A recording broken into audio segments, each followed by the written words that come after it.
শ্বশুরবাড়ির ধান চলে এসেছে। আর গ্রামের বাড়িতে তোমরা তো জানোই গ্রামের বাড়িতে কীভাবে ধান নেওয়া হয়। Good morning my YouTube family. কি কুয়াশা, কুয়াশা আর কুয়াশা, কি সুন্দর লাগছে না আকাশটা।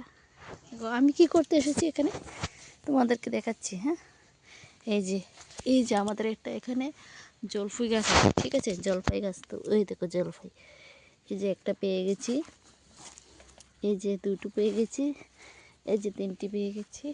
জলপাই কুড়িয়ে নিব, গড়ে অনেকগুলি পেয়েছি। চলো, কতগুলি জলপাই পেয়েছি, কুড়িয়ে এনেছি।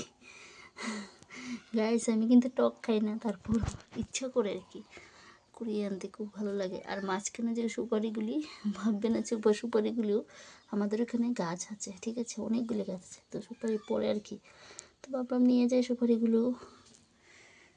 তোমাদের কেমন লাগছে দেখে সকাল সকাল জলপাই?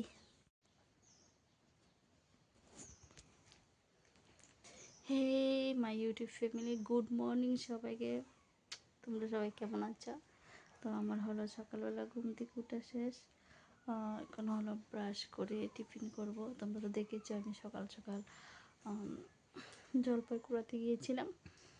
তো আজকের ব্লগটা আমি এখান থেকে শুরু করলাম।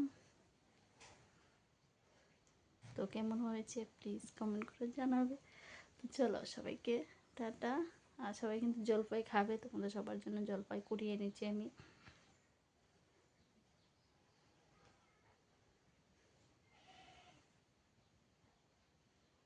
দেখো আমাদের বিছানা খালি, আমরা সবাই ঘুম থেকে উঠে গেছি। আর আমি উঠে গেছি, তোমার দাদাভাই উঠে গেছে, সবাই উঠে গেছে। তো চলো, উইন্টার সিজন।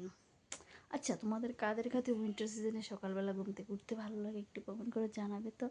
আমার তো খুব ভালো লাগে, খুবই খুবই খুবই ভালো লাগে। চলো সবাইকে টাটা, লাভ ইউ। দেখা হচ্ছে নতুন একটা ব্লগ সঙ্গে। তোমরা ভালো থাকবে, সুস্থ থাকবে, সবাইকে টাটা।